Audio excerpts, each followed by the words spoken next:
بیٹا بھی رحمت اور بیٹی بھی نعمت خداوند۔ کسی پر منہ نہیں بسورنا چاہیے، اور جاہلیت کے زمانے میں بیٹی کو زندہ درگور کر دیا جاتا اور بیٹی کے پیدا ہونے پہ سوگ منایا جاتا اور اس کو زندہ قبر میں گاڑ دیا جاتا۔ آج بھی ہمارے معاشرے کے اندر یہ قتل عام دوبارہ شروع ہو گیا ہے کہ الٹرا ساؤنڈ کے ذریعے معلوم کر کے اگر بیٹی ہو تو اس کو ضائع کروا دیا جاتا ہے۔ تو یہ بھی قتل ہے بیٹیوں کا زمانہ جاہلیت کی طرح۔ بیٹی ہو یا بیٹا ہو، دونوں اللہ تعالیٰ کی رحمتیں ہیں اور دونوں پر اظہار مسرت کرنا چاہیے، مبارکباد تہنیت کا پیغام دینا چاہیے اور خوشی کا اظہار کرنا چاہیے۔ اور جب بیٹا یا بیٹی پیدا ہوں تو سب سے پہلا حق یہ ہے کہ ان کے کان کے اندر اذان کہی جائے۔ دائیں کان میں اذان کہنا اور بائیں میں اقامت کہنا، نماز والی اذان اور اقامت کہنا، یہ مسنون ہے۔ اس طرح سے کہ اذان دینے والا باوضو ہو اور اس کا رخ قبلے کی طرف ہو، اور بچے کا دایاں کان پہلے سامنے کیا جائے، پھر اس کے بعد بایاں کان سامنے کیا جائے اور اس کے اندر اذان پڑھی جائے، تاکہ بچے کے کانوں میں سب سے پہلی آواز اگر پہنچے تو وہ اللہ اکبر کی آواز۔ بلکہ کوشش یہ کرنی چاہیے جس ماحول میں بچے کی ولادت ہو رہی ہے، جو خدمت گزار دائیاں اور جو وہاں لوگ موجود ہیں، ان سے بھی کہا جائے کہ کوئی آواز سب سے پہلے اس کے کان میں نہ پڑے۔ دائی کی آواز، مبارکباد کی آواز، کوئی آواز نہ پڑے۔ سب سے پہلی آواز اگر بچے کے کان میں پڑے تو وہ اللہ اکبر کی آواز پڑے۔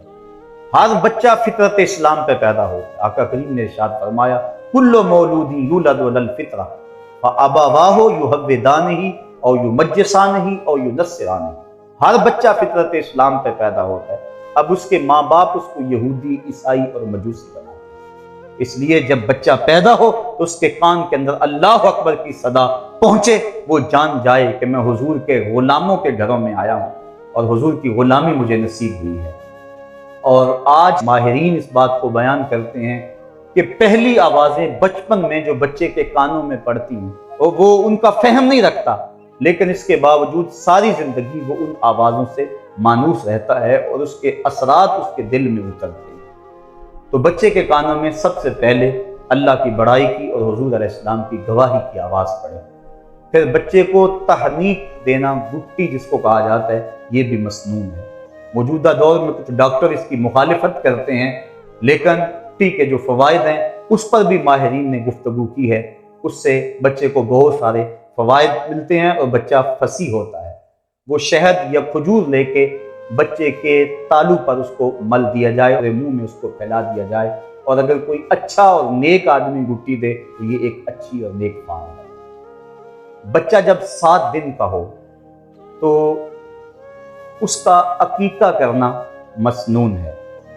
بچے کے لیے 2 جانور اور بیٹی کے لیے 1 جانور، وہی شرائط جو قربانی کے جانور کی شرائط ہے، ان کے ساتھ اس کو عقیقہ کر دیا جائے۔ اور عقیقے کا جو گوشت ہے کوشش کریں اسے نہ توڑیں، بلکہ اس کو کچا تقسیم کر دیں۔ اگر اس کو پکا کے بھی تقسیم کریں گے تو یہ بھی شرعاً درست اور جائز ہے۔ بچے کے سر مونڈ دیے جائیں اور بالوں کے وزن کے برابر چاندی یا اس کی قیمت راہ خدا میں خیرات کی جائے، اور جو بال ہیں ضائع نہ کیے جائیں، کسی گندگی کے ڈھیر پہ نہ پھینکے جائیں، بلکہ ان کو کسی پاکیزہ جگہ پہ دفن کر دیا جائے۔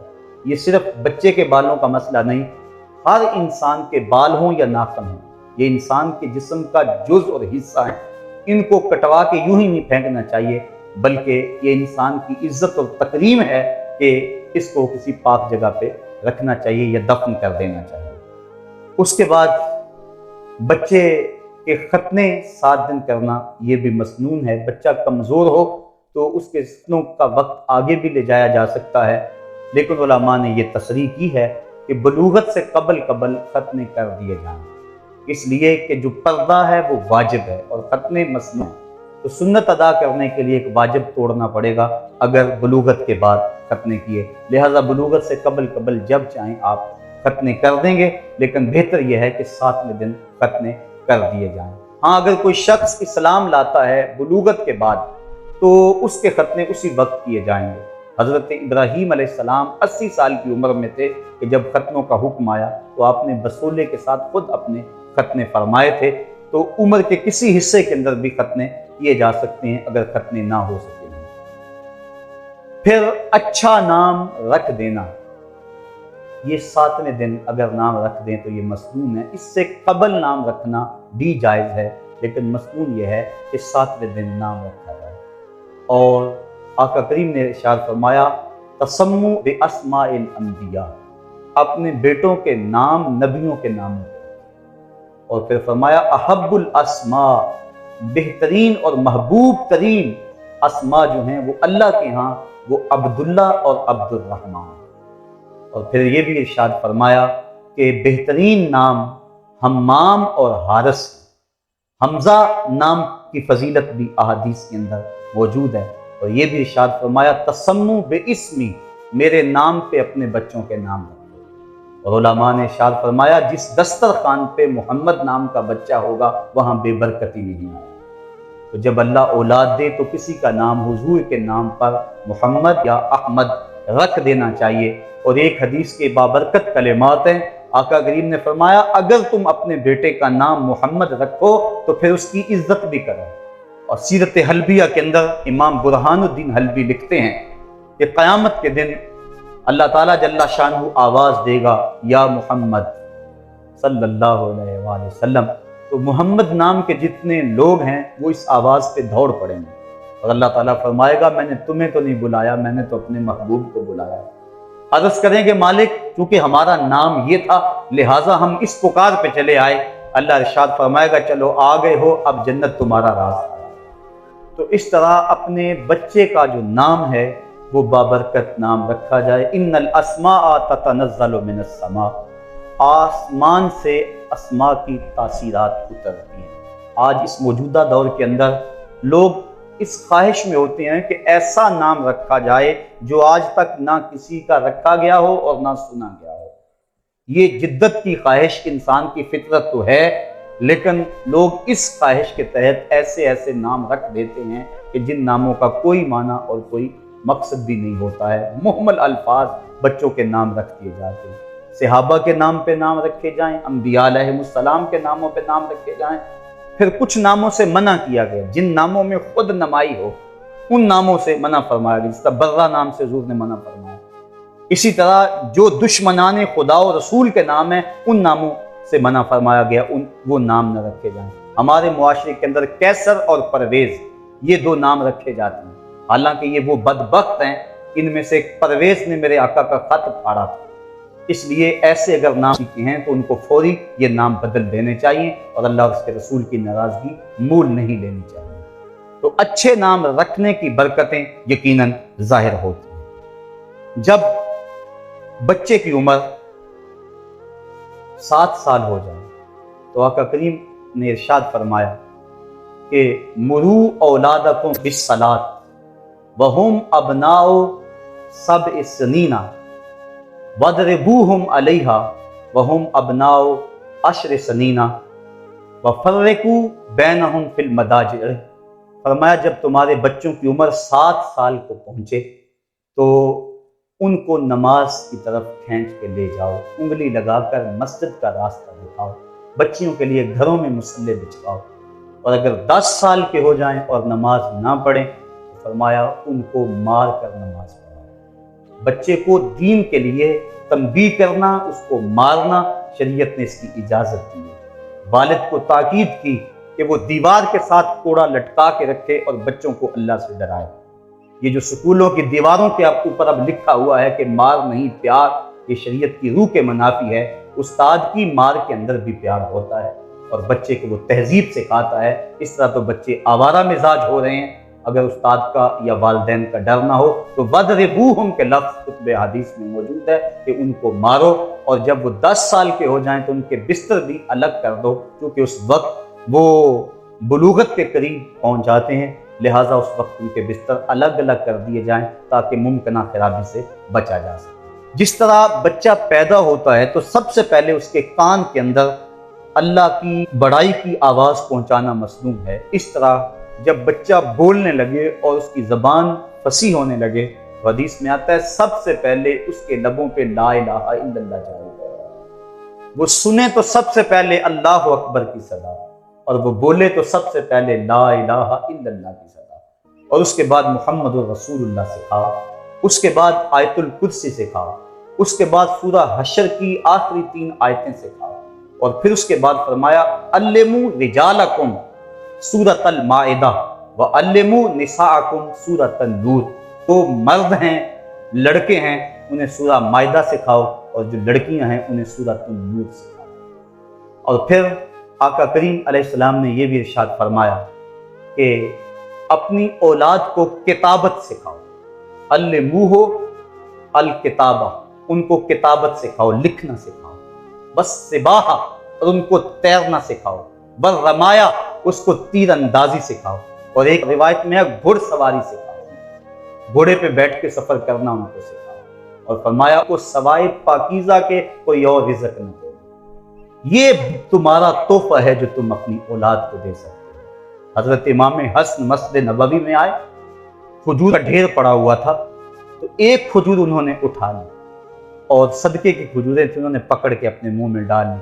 آقا کریم حلق میں انگلی ڈال کر اس کھجور کو نکالتے ہوئے کہا کخن کخن، اور یہ تنبیہ کا جملہ ہے، فرمایا ہم صدقہ نہیں کھایا کرتے، تو اولاد کو مشکوک رزق سے بھی اور حرام رزق سے بھی بچایا جائے، تاکہ کل وہ اسلام کی خدمت میں وہ اولاد کام آ سکے۔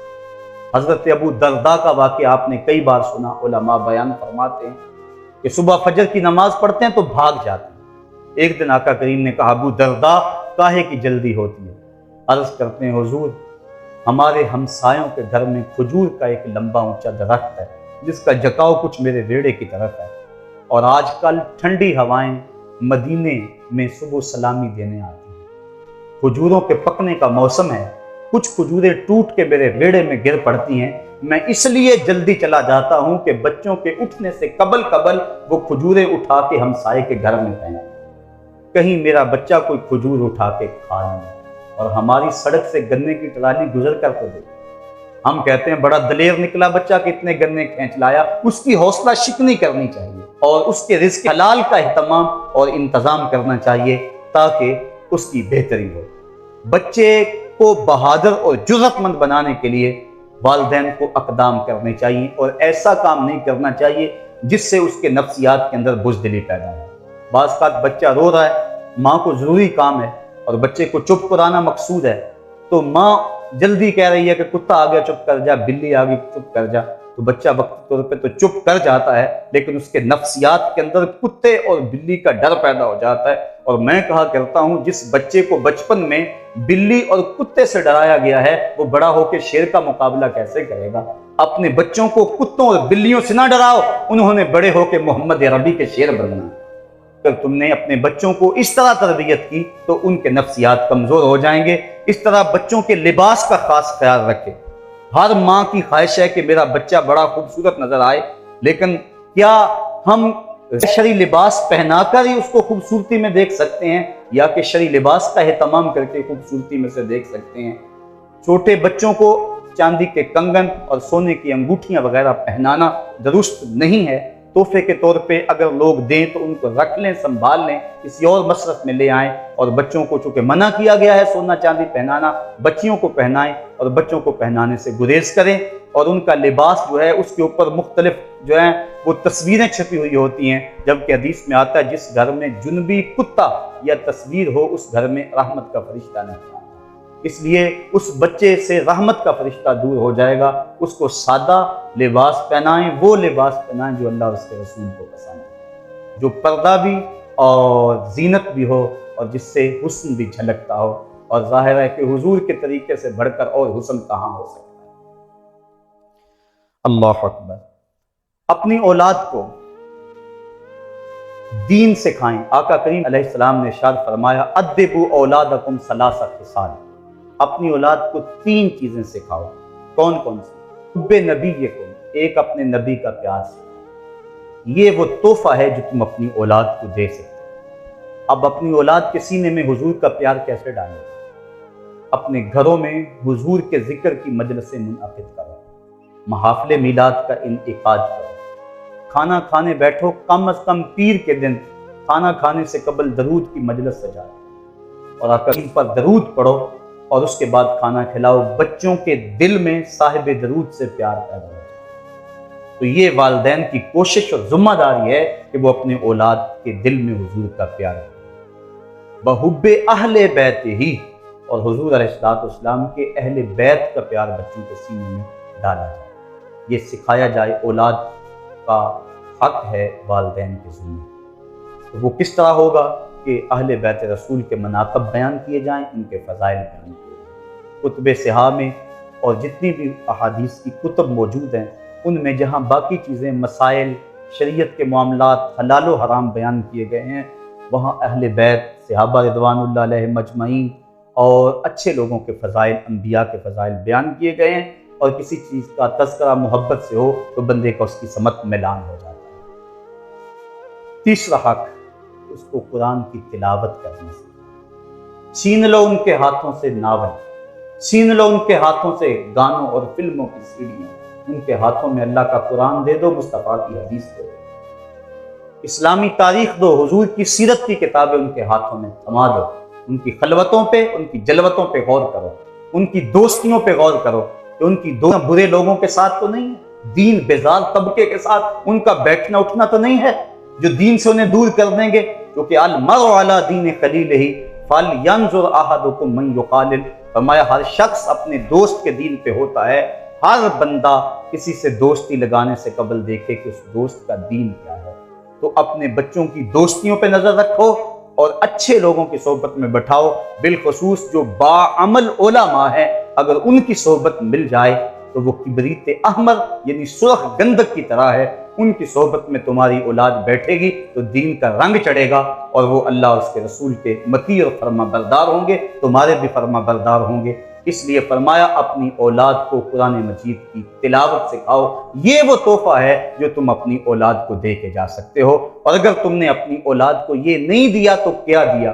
حضور علیہ السلام نے ارشاد فرمایا کہ اپنی اولاد کو ادب کی ایک بات سکھانا، ایک سا یعنی 4.5 سیر غلہ اللہ کی راہ میں خیرات کرنے سے زیادہ فضیلت والا ہے۔ نوافل کے اندر مشغول ہونے سے بہتر یہ ہے کہ اولاد کی اچھی تربیت کی، اولاد کی اچھی تربیت کرنا یہ زیادہ بہتر ہے، اور کل قیامت کے دن اولاد کے بارے میں بندے سے پوچھا جائے گا۔ یہاں فرمایا گیا قُوْ أَنفُسَكُمْ وَأَهْلِيكُمْ نَارًا، خود بھی اور اپنے اہل خانہ کو بھی جہنم کی آگ سے بچا لو۔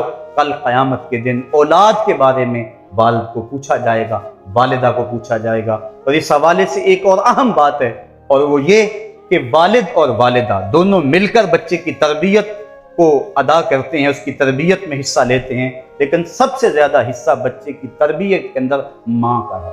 اگر ماں بچے کی تربیت نہ کرنا چاہے تو باپ جو مرضی کرے تو کبھی بھی بچے کی تربیت نہیں ہو سکتی۔ اس لیے ماں کا حق ہے کہ وہ اپنے بچے کی تربیت کے اندر بہت سارا حصہ لے، اس کو اپنے پاس بٹھائے، وقت دے۔ ہم بچے کو سکول بھیج دیا، سکول سے آیا تو ٹیوشن بھیج دیا، اس کے بعد ٹی وی پہ بیٹھ گئے، خرابی ہوگی۔ بچوں کو نہ باپ نے ٹائم دیا نہ ماں نے ٹائم دیا، اور بعد میں بچے بڑے ہو کر ماں باپ کے قریب نہیں ہوتے، ماں باپ بیماری میں تڑپ بھی رہے ہوں، بچے آ کے دوائی لے دینا یہ اپنا فرض سمجھتے ہیں، ان کے پاس بیٹھنا اپنا فرض نہیں سمجھتے ہیں، اور وہ اپنے کاموں میں مشغول ہو جاتے ہیں۔ تو اپنی اولاد کو آج وقت دیں، کل تمہاری اولاد تمہیں وقت دے گی، اور اپنی اولاد کو دین کی طرف راغب کریں۔ جب بچوں کی بغلوں میں بال اگنے لگیں تو ان کو کہو کہ ان کو کھینچنا ہے، موڑنا نہیں۔